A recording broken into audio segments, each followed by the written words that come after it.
Dios es y ha sido bueno siempre. ¿Cuántos dicen amén? En esta mañana del Señor, saludamos a todos los hermanos que nos están viendo por Facebook, que nos van a escuchar luego por Transformando Nuestro Pueblo, por el podcast, por el canal de YouTube, por donde quiera que nos estén viendo. Muchas bendiciones de parte de nuestro Señor Jesucristo, que es bueno, que nuestro Dios es bueno. Amén. Poder para hacer es el tema que quiero compartir con ustedes en esta mañana del Señor. Poder para hacer. Y quiero que busque el Evangelio de Marcos. Voy a utilizar el calendario litúrgico. El texto de hoy se encuentra en Marcos capítulo 1 del 21 al 28. Cuando lo tenga, diga amén. Si no, diga ouch, diga ouch. Si no ha encontrado todavía, diga ouch. Puede buscarlo en su Biblia, en su teléfono, en su tablet.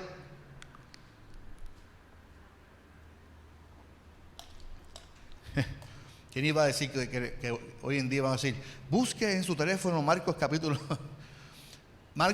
1 del 21 al 28? Dice la palabra del Señor: Jesús y sus discípulos fueron al pueblo de Capernaum. El sábado Jesús fue a la sinagoga y comenzó a enseñar. Todos estaban admirados de sus enseñanzas, pero cuando les hablaba, lo hacía con autoridad y no como los maestros de la ley. En la sinagoga había un hombre que tenía un espíritu malo. El espíritu le gritó a Jesús: Jesús de Nazaret, ¿qué tienes en contra de nosotros? ¿Acaso vienes a destruirnos? Yo te conozco, tú eres el Hijo de Dios. Jesús reprendió el espíritu malo y le dijo: cállate, sal de este hombre. El espíritu malo salió gritando y haciendo que el hombre se pusiera a temblar muy fuerte. La gente se quedó muy asombrada y se preguntaba: ¿qué es esto? ¿Una nueva enseñanza? ¿Qué clase de poder tiene este hombre? Con autoridad y poder ordena a los espíritus malos que salgan y ellos lo obedecen. Y Jesús se hizo famoso en toda la región de Galilea. Señores, en esta mañana te damos gloria y honra. Gracias por tu palabra, gracias por tu presencia hermosa en este lugar. Te pido que esta palabra sea de bendición y edificación para cada vida en esta hora. En el nombre de Jesús oramos. Amén, amén y amén. Se pueden sentar en esta mañana del Señor. Fíjate que Marcos, históricamente se dice que Marcos es el primer evangelio y que Mateo, Lucas y Juan escribieron leyendo a Marcos. Así que esa teoría de que cada evangelista escribía según su experiencia se cae cuando uno estudia y se da cuenta de que el primer evangelio históricamente por los años es Marcos. Y Marcos es más, si usted se fija, Marcos es más parco escribiendo que los demás evangelios. Marcos comienza hablando de Juan el Bautista, pero todo es como que abuelo de pájaro.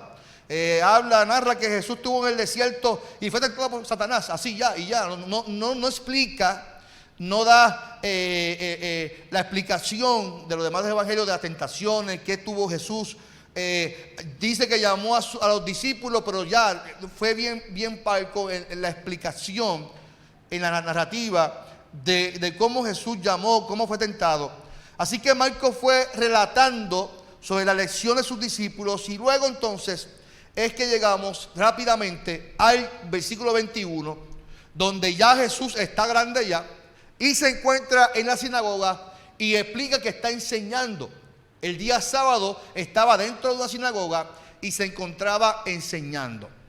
Y es interesante, hay una película de Spider-Man. Yo siempre cuento esta porque hablamos del poder. Y el tío Ben le dice a Peter Parker antes de morir: Peter, un gran poder tiene una gran responsabilidad. Eso es lo que le dice el tío Ben a Peter Parker antes de morir. ya sabiendo que Peter Parker tenía un poder de que se podía convertir en el hombre araña y que iba a ser héroe en la humanidad. Y es una realidad.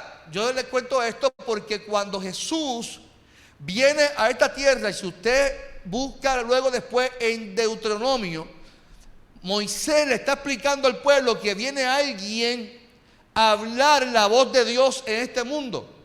Si usted busca luego el Deuteronomio capítulo 15, del 21 en adelante, Moisés le está diciendo al pueblo que venía alguien con poder y autoridad a liberar, pero venía a traer la voz de Dios, a interpretar la voz de Dios en la tierra. Y ahí es que yo me voy, porque muchas veces nosotros leemos el Antiguo Testamento y todas esas interpretaciones de la voz de Dios fueron marcadas también con la experiencia del que escribía. Pero cuando hablamos de Jesús, hablamos de la voz auténtica, sin filtro, de lo que Dios quería hacer en el pueblo. Era la voz de Dios clara. Y vemos que Jesús está enseñando y la gente se asombraba con la autoridad que lo hacía. Aquí la palabra autoridad es interesante porque autoridad se refiere también a poder. Usted sabe que cuando uno habla y tiene un conocimiento vasto de lo que habla, la gente dice, caramba, me gusta, tiene pasión, habla con autoridad, habla porque sabe lo que está hablando. ¿No ha visto a alguien así que cuando le apasiona algo, lo habla como que convence a la gente porque tiene autoridad de lo que está hablando? Pues la gente se asombraba porque lo que Jesús enseñaba lo hacía con autoridad. Y fíjese que la comparativa de los que estaban allí lo hacían con más autoridad que los mismos que tenían la capacidad o el conocimiento de hablar lo que eran los maestros de la ley. Lo que pasa es, y yo estoy casi seguro, que los maestros de la ley lo enseñaban por tradición o por rutina. Ya estaban acostumbrados. La ley de Moisés dice, y como que no hay esa pasión de lo que estoy enseñando porque me acostumbré a hacerlo. Cuando no hay pasión, ya lo hago porque es parte de mi rutina de día. Lo hablamos el viernes pasado en el tema de la sexualidad. Cuando no hay pasión ni en la sexualidad ni en la iglesia, eso mata al ser humano y lo que hacemos es por costumbre. Eso puede pasar hasta en el ministerio pastoral. Cuando usted es un pastor que lo que hace es quejarse más de lo que quiere trabajar, es que no tiene pasión por lo que está haciendo. Y la gente observa con la pasión que tú trabajas. Y esta gente dice que estaba allí y se asombraron con la pasión, con la autoridad que Jesús hablaba. Y esa pasión, ese poder, yo busqué varias definiciones de lo que es poder, para que podamos entender que no todo el tiempo en la Biblia, cuando se habla de poder, se refiere al mismo poder. Tenemos que aprender a definir el poder. El poder se puede definir como la capacidad de llevar cualquier cosa a cabo. Tú tienes el poder es el dunamis. Ese dunamis es el poder llevar cualquier cosa a cabo en tu vida.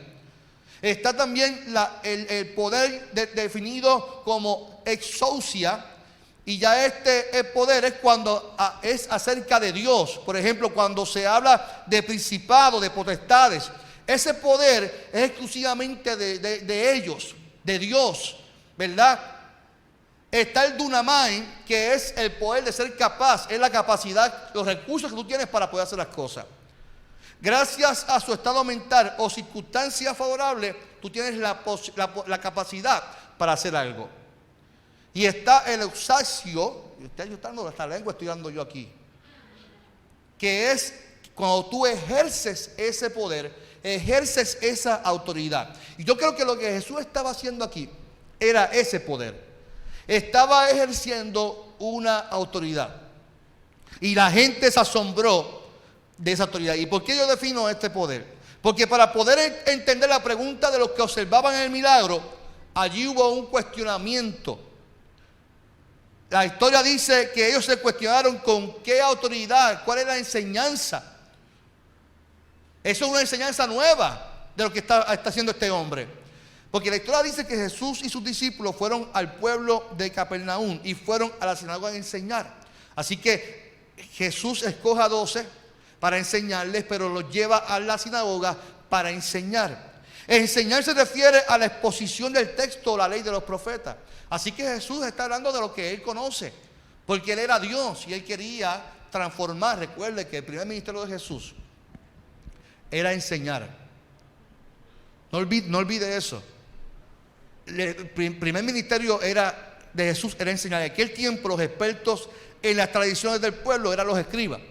Por lo tanto, Jesús tenía más autoridad de Dios que los escribas. Las personas en el momento se asombraron de sus enseñanzas, pero posiblemente no era la enseñanza en sí, era el plan que trajo Jesús, educativo para captar a la gente, para cautivar a la gente. Porque la autoridad desde ya pudiera significar poder, pero la autoridad de Jesús venía de su Padre, de la confianza y del plan que Él trazó para transformar a un pueblo en nombre del Señor. En la sinagoga, dice el texto, había un hombre que tenía un espíritu malo, según la traducción lenguaje actual. En la Reina Valera se refiere a demonio, o inmundo, impuro. Y ese hombre que tenía un espíritu impuro estaba allí en la sinagoga, fíjense. Estaba sentado allí. Y gritó a viva voz: Jesús de Nazaret, ¿qué tienes en contra de nosotros? ¿Acaso vienes a destruirnos? Yo te conozco, dice el hombre impuro o el hombre endemoniado. Eres el Hijo de Dios. Y es interesante cómo este hombre poseído reconoce a Jesús. Sin embargo, los religiosos que conocían la ley no reconocían a Jesús. Lo voy a repetir. A mí, recuerda que yo leo el texto y yo lo estoy criticando. Yo digo, caramba, pero los escribas estaban allí y no especifica que ellos reconocieron a Jesús como Hijo de Dios. Sin embargo, un hombre endemoniado allí, o poseído por el diablo, dice que reconoció que quien estaba allí era Jesús. Yo te conozco, eres el Hijo de Dios. ¿Acaso vienes a qué? A destruirnos. Así que Jesús toma la postura de reprenderlo, y esta acción marca un precedente. ¿Por qué digo que marca un precedente? Porque ellos entendieron, lo que estaban allí, que vieron el exorcismo de Jesús, entendieron que eso era una nueva enseñanza. Eso significa que posiblemente había muchas personas allí cautivas, había posiblemente muchas personas que estaban allí oprimidos por el diablo, y que la gente no actuara a favor de ellos. Y Jesús dice en la palabra que Él vino a traer libertad ¿a quién? A los cautivos, a los oprimidos. Así que Jesús libera a este hombre sin mucho problema, sin mucha entrevista, sin mucho cuestionamiento y sin mucho show, como le gusta hacer a los puertorriqueños. ¿Y cómo te llamas? Belzebú. ¿Y de dónde viene? Del infierno. ¿Pero dónde va a venir, chicos? Yo a veces me pregunto, y esto es muy mío, y perdonen si lo ofendo por lo que voy a decir. A veces yo pienso que, yo veo estas campañas de evangelistas, y que siempre hay como miles de endemoniados de la campaña. Yo a veces pienso que quien trae los demonios es el evangelista. Los lleva cargados en su hombro y los suelta allí a todo lo que da. Porque le gusta causar la emoción, el show, de que si no está él, no hay demonios allí. Y todo el mundo está endemoniado. Bueno, yo creo que el asunto tiene que ver más con lo emocional que con la misma espiritualidad de la gente.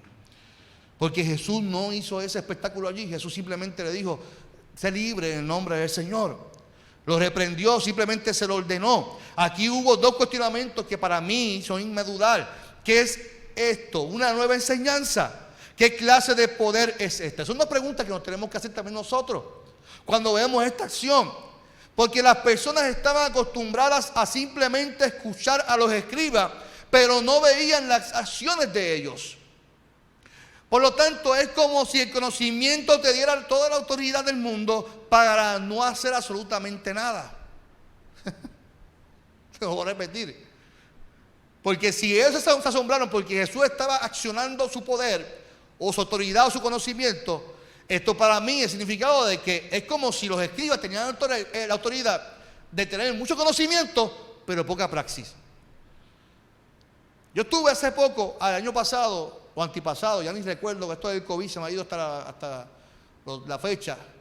Pero cuando el seminario cumplió 100 años, hace como 2 años, sí, fui a una actividad del seminario y había allí en la mesa muchos, que si el presidente del seminario de México, que se le estaba allá, y ellos hablaban mucho. Vino uno y dijo, un autor dijo que él se quejaba de los autores porque escribían muchos, pero no hacían nada por el pueblo. Y que le cuestionaba a un autor y le dijo, bueno, para eso me pagan a mí, para escribir. A usted le corresponde a actuar. Y eso era lo que hacían los escribas. Los escribas tenían mucho conocimiento de la ley, pero no hacían nada a favor del pueblo. Al contrario, seguían los oprimidos. Seguían la gente no tan solo oprimida por supuestamente el diablo, sino también los oprimidos por la misma ley. Sin embargo, el que estudia la palabra de Dios se da cuenta que la palabra te hace libre. La palabra te da vida. La palabra te da gracia y te da libertad en el nombre poderoso de Jesús. ¿Cuántos dicen amén por eso? Así que Jesús trajo una nueva enseñanza. La enseñanza era praxis. Yo vine a poner en práctica la voz de Dios aquí en la tierra. Yo vine a traer el reino de Dios, a traer justicia, a traer amor, a traer misericordia, a traer liberación. Y esta es una nueva enseñanza, porque era humanizarse, era humana, no era superficial. Esta enseñanza traía liberación y ahí es que voy. Ahí es que voy ahora, hermano. Ajústese los cinturón, ajústese los pantalones. Porque los cuestionamientos son: ¿con qué poder, autoridad tú haces esto? Y los cuestionamientos se fundamentan en la acción de Jesús. Liberó a un hombre de un espíritu inmundo. ¿Y qué representa esto? Porque yo creo que toda enseñanza tiene un significado poderoso. En nuestra sociedad de hoy, el poder se utiliza para oprimir. Eso es lo que hoy vemos hoy en día. El poder se utiliza para adquirir bienes. Yo tengo poder, yo adquiero. Yo llevo años en la iglesia, pues yo poseo. Yo tengo este poder político, pues yo tengo. Si no, veamos en los medios de noticias cómo están ahora cayendo la gente presa por corrupción, por abuso de poder. El poder se utiliza hoy en día para pisotear. El poder hoy en día se utiliza para controlar. Usted no me va a creer lo que yo le voy a decir, pero yo he visto iglesias que controlan la vida de la gente. No esta, yo repito, esta iglesia es muy excelente ante el reino de Dios. Pero yo he visto iglesias que controlan la vida del ser humano. Cuando yo comencé a pastorear, a mí me preguntaban si podían ir para el cine, porque el pastor pasado le controlaba la vida de la gente, a los jóvenes, y tenían que preguntarle si podían los jóvenes ir para el cine. Y venían los juveniles, yo tenía como 15 juveniles. Pastor, ¿podemos ir para el cine el domingo? Y yo, bueno, yo pienso que aquí tú debes preguntarles a tu mamá o a tu papá, no es a mí. ¿De verdad, pastor? Yo, bueno, pero es que yo no soy tu papá. Yo no puedo controlar eso. Y puedo ir para la plaza. Es que eso no es mi responsabilidad. ¿Desde cuándo aquí el poder como ministro me da la autoridad de controlar la vida de la gente? Me vuelvo loco yo. Me vuelvo loco. Es que no. Es que el evangelio no es para controlar. El poder o la autoridad no es para sujetar a la gente, es para liberarlo, para decirle que en Cristo hay vida eterna, que en Cristo hay liberación y que no hay esclavitud en el nombre del Señor. ¿Cuántos dicen amén? Observe cómo estos personajes de hoy en día, me refiero a estos casos del FBI de la semana pasada, lo coge preso por extorsión. Soy gobernador, si usted me da tantos millones, yo no saco a la luz estos problemas que usted tiene en su gobierno. Eso se llama poder. Ese es el poder de hoy en día. Como tengo poder, tengo standing, me da la autoridad de controlar los medios, sin saber que todo lo que está oculto en la vida, en algún momento saldrá a la luz. No hay nada en la vida que esté oculto que salga a la luz. Pero como pensamos que tenemos un poder, que nadie nos va a ver, que nadie nos está viendo y que mientras más poder tenga, mejor para mí. Así que yo estoy en un medio poderoso, si me das tanto, no te expongo. Y eso es lo que hace la gente hoy en día con el poder. Y las iglesias están ahí también, créanme que también están ahí. Las iglesias de hoy en día utilizan el poder para alcanzar fama. Utilizan su poder para controlar la vida de sus feligreses. Utilizan su poder para controlar también hasta los gobiernos. Le rendimos pleitesía a los que tienen dinero, pero no queremos pastorear a la gente que está necesitada en las comunidades. Sin embargo, la enseñanza aquí es otra. Observemos para qué Jesús utilizó su poder en ese momento. El poder fue para beneficio de otro, para beneficio de un hombre que estaba allí cautivo, oprimido. Su acción causó liberación en un hombre cautivo. Y esta palabra liberación me gusta mucho porque tiene una connotación importante.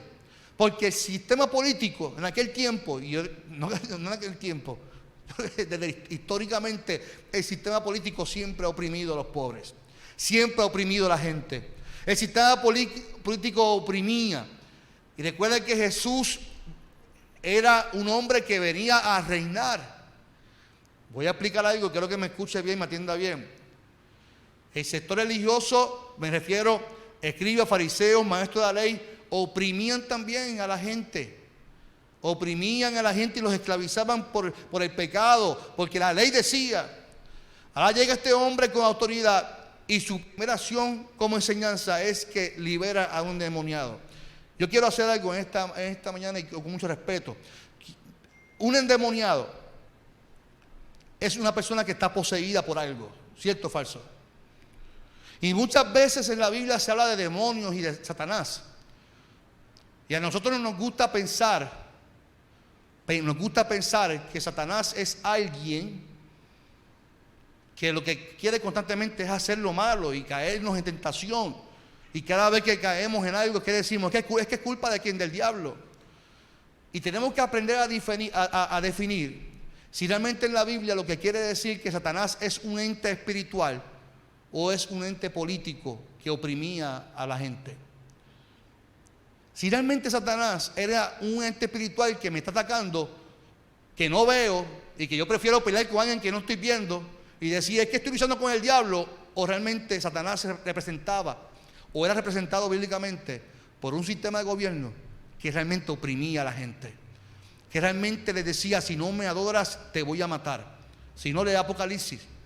O sea, yo lo que estoy diciendo es que Jesús venía a gobernar, era un nuevo rey.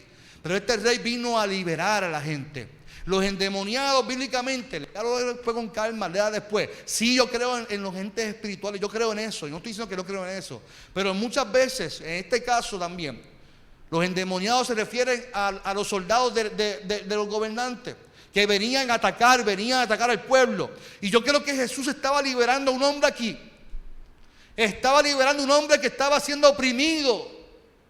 Y si Dios lo liberó, el mensaje claro que está diciendo aquí, que Jesús utilizó su poder para traer liberación a un sector, a la gente que estaba oprimida, que vino a traer justicia a la gente que estaba siendo oprimida por un sector gubernamental.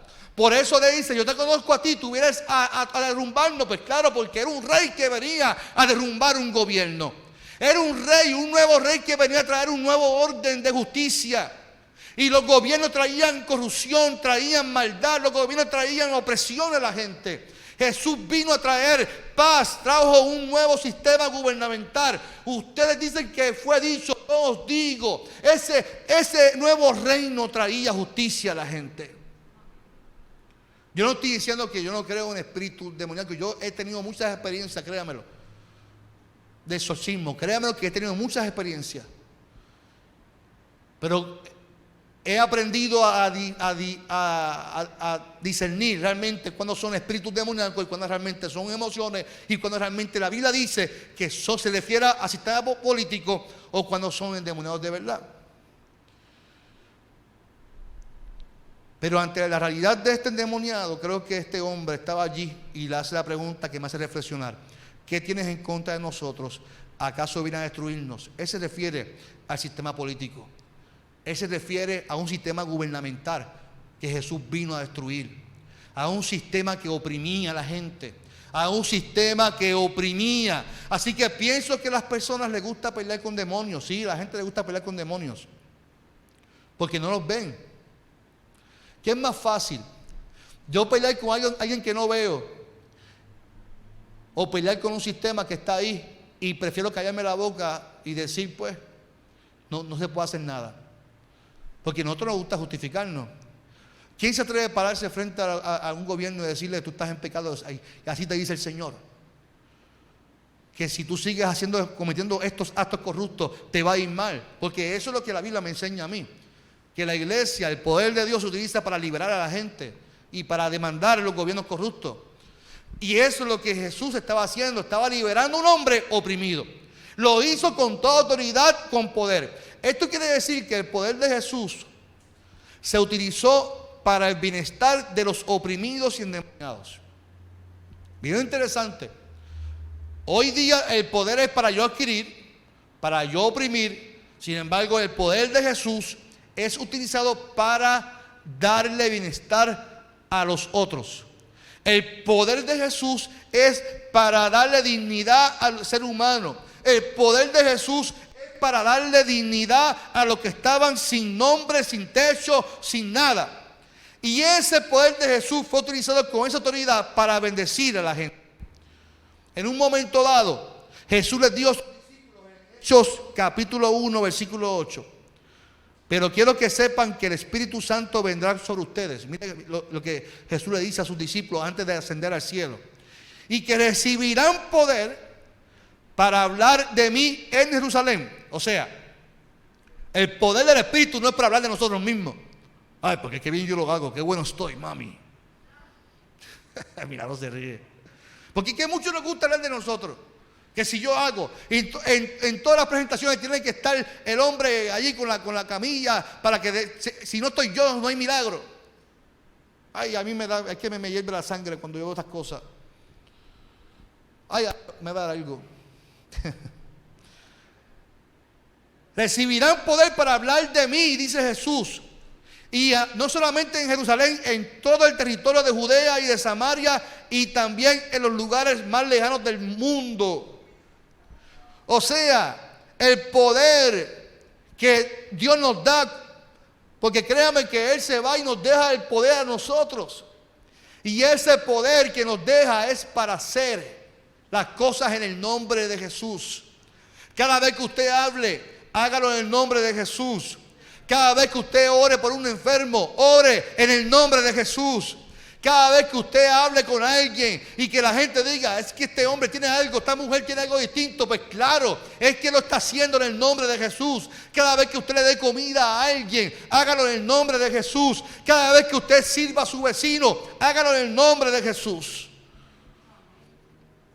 Porque tenemos una herramienta poderosa en hablar. Pero cuando se refiere a hablar, no es así porque sí, es enseñar. Tenemos la responsabilidad de educar a la gente. Y no tan solo educar a la gente, sino que también tenemos que poner en práctica las enseñanzas de Jesús. Porque fíjese, todos los territorios que Jesús mencionó, Judea, Samaria, todos tenían conflicto con los gobernantes. Todos tenían conflicto con los políticos. Y Jesús los envió ¿a qué? A llevar buenas nuevas de salvación. Dígale, el reino de los cielos ha llegado. Qué interesante. Mateo 10, capítulo 7 dice que Jesús le dice a sus discípulos, cuando vayan, anuncien este mensaje. Ya está por llegar el reino de Dios. Sanen a los enfermos. Devuelvan la vida a los muertos. Sanen a los leprosos. Y libren de los demonios a la gente. Y no cobren nada por hacerlo. Ay, yo creo que ahí eso a la gente no le gustó. Pues el poder que Dios les ha dado a ustedes tampoco les costó nada. Aleluya.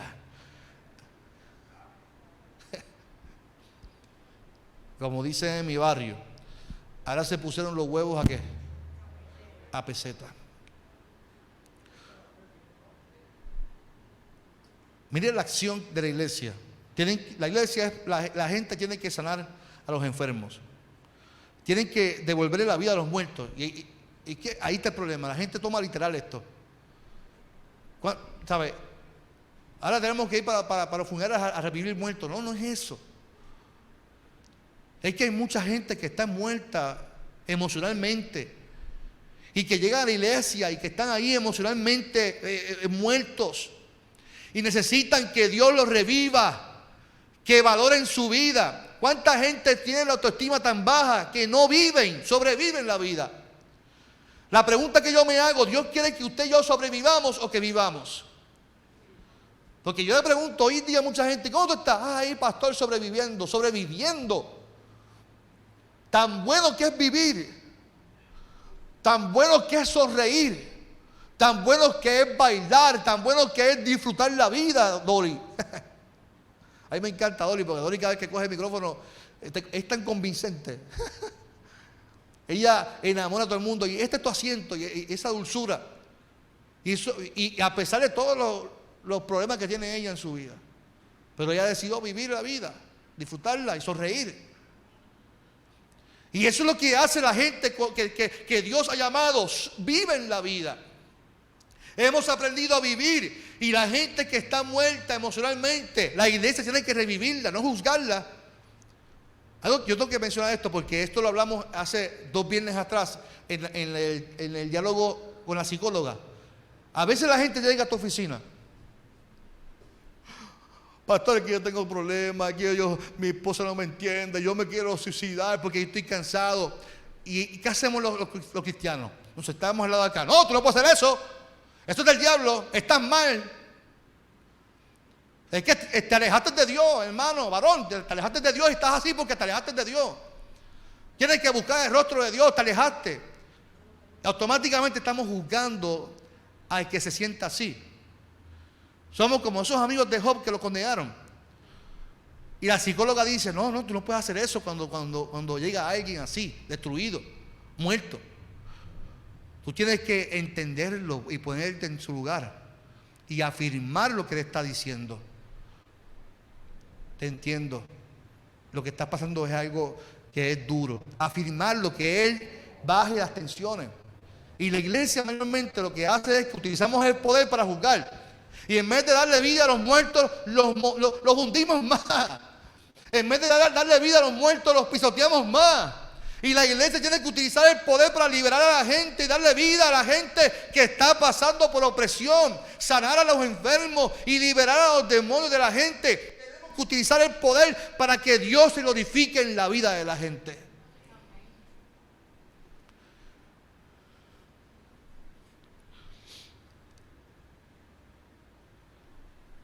Aunque no quiero abundar, pero voy a abundar sobre esto.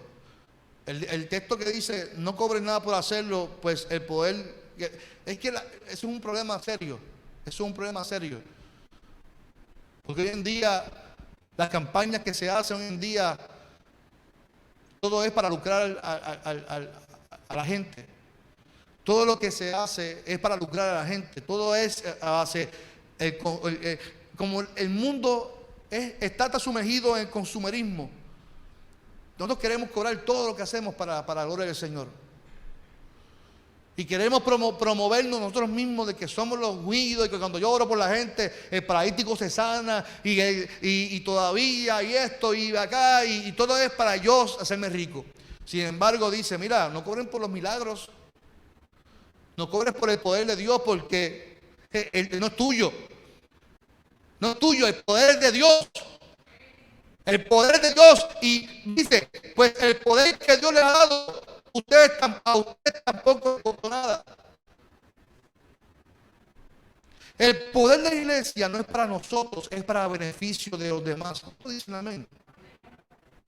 Tú tienes poder, iglesia. Yo estoy seguro, tú tienes poder. Y si tú tienes poder, Robert, tú tienes poder. Mira, tú tienes poder. Miguel, todos tenemos aquí poder de Dios. ¿Cuántos son sellados por el Espíritu Santo de Dios aquí? Todos somos sellados. Y si somos sellados, tenemos poder. Pero ese poder tiene que ser utilizado para la gloria del Señor. Y Dios siempre seguirá liberando, Dios siempre seguirá levantando, Dios siempre seguirá sanando y Dios siempre seguirá restaurando para la gloria de su nombre. ¿Cuántos alaban al Señor en esta mañana del Señor? Así que si tú tienes poder, iglesia, oiga, si le da un aplauso, déselo fuerte al Señor, déselo fuerte al Señor. Así que tenemos que utilizar el poder para hacer, nunca para beneficio de nosotros. Nunca utilicemos el poder, porque el poder tiene una gran responsabilidad. Y la responsabilidad es que el otro se beneficie de la unción que Dios depositó en tu vida. Que la gente en la comunidad anhele estar contigo. ¿Por qué? Es que tú tienes algo distinto. Ese es el poder de Dios. No para tu beneficio, no para tu vanagloria, no. Al fin y al cabo, somos gente que Dios rescató de lo más hondo. Y Dios siempre seguirá haciendo la obra. Que la gente se asombre del poder de Dios, no de ti, sino del poder de Dios. Que la gente se asombre del poder de Dios y no por lo que tú haces. Que la gente se maraville siempre de la gloria del Señor y no de lo que tú haces. La iglesia tiene el poder para hacer. Sigamos haciendo en el nombre del Señor.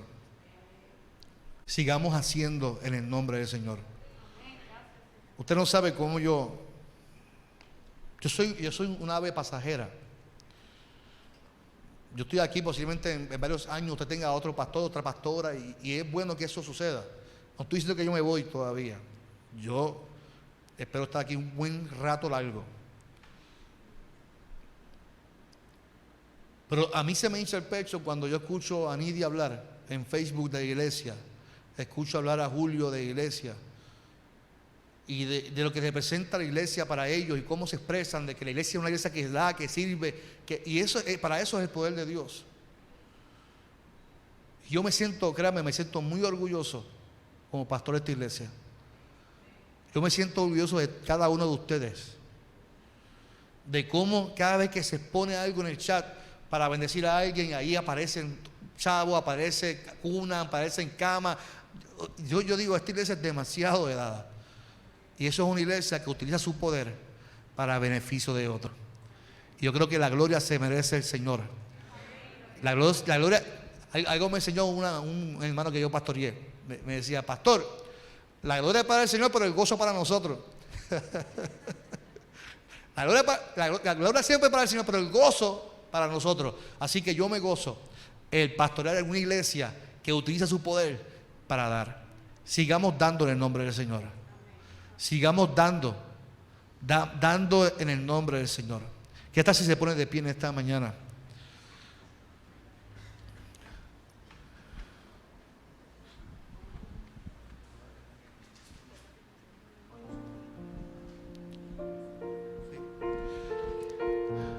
¿Qué tal si ahí donde estás me dice, Señor, yo quiero hoy ese poder, el poder de Dios que se ha derramado sobre mi vida, sobre mi casa, que yo pueda dar por gracia de lo que por gracia he recibido, porque nuestro Dios es un Dios poderoso. Al que está sentado